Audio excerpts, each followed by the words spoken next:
Hi guys, ഞാൻ വിചാരിച്ചു ഇന്ന് ബൈബിൾ എടുത്ത് വായിക്കാമെന്ന് ഞാൻ വിചാരിച്ചു. നമ്മുടെ മനസ്സ് കലുഷിതമാകുമ്പോൾ, നമ്മൾ ദൈവത്തിൽ ആശ്രയിക്കുമ്പോൾ നമ്മുടെ മനസ്സിന് ഒരു വല്ലാത്ത ആശ്വാസം ലഭിക്കുമല്ലേ. അപ്പോഴേ ഞാൻ വിചാരിച്ചു ഇന്ന് ബൈബിൾ വായിക്കാമെന്ന് വിചാരിച്ചു. അതുകൊണ്ട് ഞാൻ മാർക്കോസ് എഴുതിയ സുവിശേഷം ഒന്ന് വായിക്കുകയാണ്. ആദ്യം കുറച്ച് ചുരുക്കി ഞാൻ വായിച്ചതിന് ശേഷം പിന്നീട് യേശുക്രിസ്തു നടത്തിയ അത്ഭുത പ്രവൃത്തികളെക്കുറിച്ച് ഞാൻ വായിക്കും.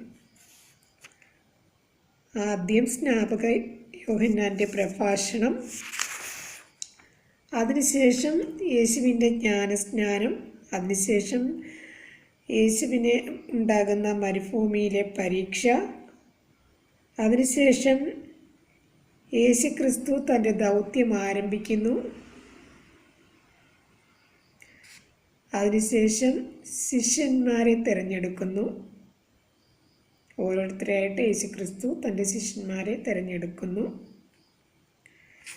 അതിനുശേഷം പിശാച് ബാധിതനെ സുഖപ്പെടുത്തുന്നു. അത് ഞാൻ ഇവിടെ ഒന്ന് വായിക്കാം. യേശുക്രിസ്തു കഫർനാമിലെത്തി. ശാബത്ത് ദിവസം അവൻ സിനഗോഗിൽ പ്രവേശിച്ചു പഠിപ്പിച്ചു. അവൻ്റെ പ്രബോധനത്തിൽ അവർ വിസ്മയഭരിതരായി. കാരണം നിയമജ്ഞരെ പോലെയല്ല, അധികാരമുള്ളവനെ പോലെയാണ് അവൻ പഠിപ്പിച്ചത്. അശുദ്ധാത്മാവ് ബാധിച്ച ഒരുവൻ അവിടെ ഉണ്ടായിരുന്നു. അവൻ അലറി, നസ്രായനായ യേശുവേ, നീ എന്തിന് ഞങ്ങളുടെ കാര്യത്തിൽ ഇടപെടുന്നു? ഞങ്ങളെ നശിപ്പിക്കാനാണോ നീ വന്നിരിക്കുന്നത്? നീ ആരാണെന്ന് എനിക്കറിയാം, ദൈവത്തിൻ്റെ പരിശുദ്ധൻ. യേശു അവനെ ശാസിച്ചു, നിശബ്ദനായിരിക്കുക, അവനെ വിട്ട് നീ പുറത്തു വരിക. അശുദ്ധാത്മാവ് അവനെ തള്ളി വീഴ്ത്തിയിട്ട് ഉച്ചസ്വരത്തിൽ അലറിക്കൊണ്ട് പുറത്തു വന്നു. എല്ലാവരും അത്ഭുതപ്പെട്ടു, പരസ്പരം പറഞ്ഞു, ഇതെന്ത് അധികാരത്തോടെയുള്ള പുതിയ പ്രബോധനമോ? അശുദ്ധാത്മാക്കളോട് പോലും അവൻ ആജ്ഞാപിക്കുന്നു, അവ അനുസരിക്കുകയും ചെയ്യുന്നു. അവൻ്റെ പ്രശസ്തി ഗലീലിയുടെ സമീപ പ്രദേശങ്ങളിലെല്ലാം പെട്ടെന്ന് വ്യാപിച്ചു. ദൈവവചനമാണ് നാം കേട്ടത്. യേശുക്രിസ്തുവേ, അങ്ങേക്ക് സ്തുതി. അപ്പോൾ ഞാൻ വിചാരിച്ചു ഇന്ന് ഈ വചനം എടുത്ത് വായിക്കാമെന്ന് വിചാരിച്ചു. ഞാനിപ്പോൾ വായിച്ചത് മാർക്കോസ് എഴുതിയ സുവിശേഷമാണ്.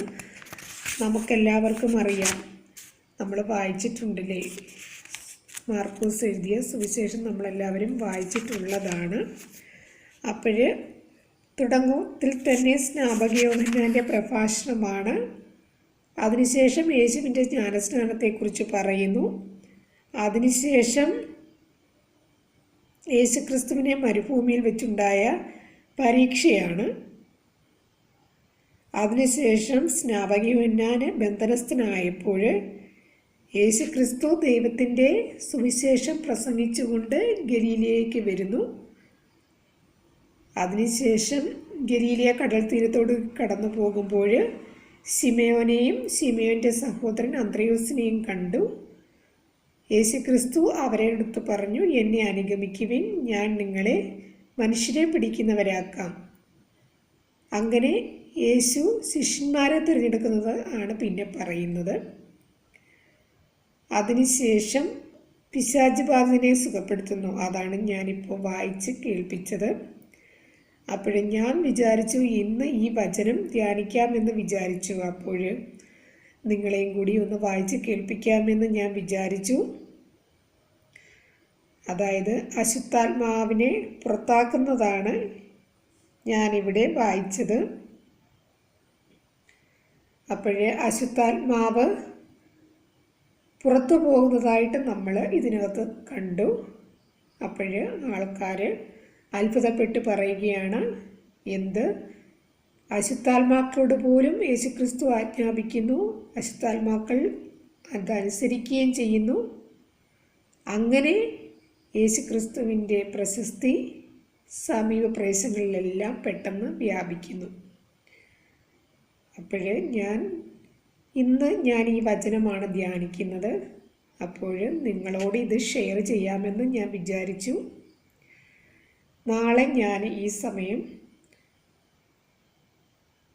അടുത്ത ദൈവവചനമായിട്ട് ഞാൻ വരാം. അപ്പോഴേ എല്ലാവരും ഈ വചനം ഒന്ന് ധ്യാനിക്കുക. നമുക്ക് നമ്മുടെ വിഷമങ്ങൾ ദൈവത്തിൻ്റെ സന്നിധിയിൽ സമർപ്പിച്ച് പ്രാർത്ഥിക്കാം.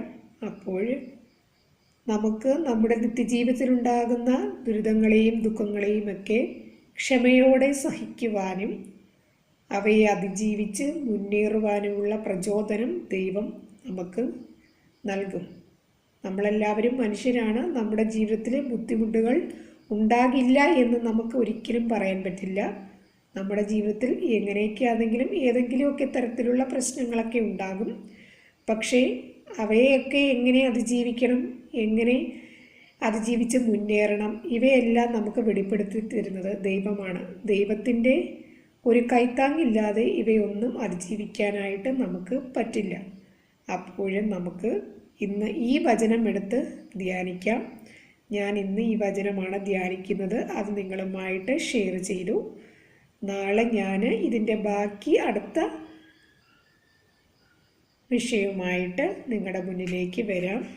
ഓക്കെ, എല്ലാവരും സമാധാനത്തോടെ ഇരിക്കുക, സന്തോഷത്തോടെ ഇരിക്കുക. എല്ലാവർക്കും, നല്ലവരായ എൻ്റെ വ്യൂവേഴ്സിന് എല്ലാവർക്കും നല്ലത് വരട്ടെ എന്ന് ഞാൻ പ്രാർത്ഥിക്കുന്നു. Okay, thank you.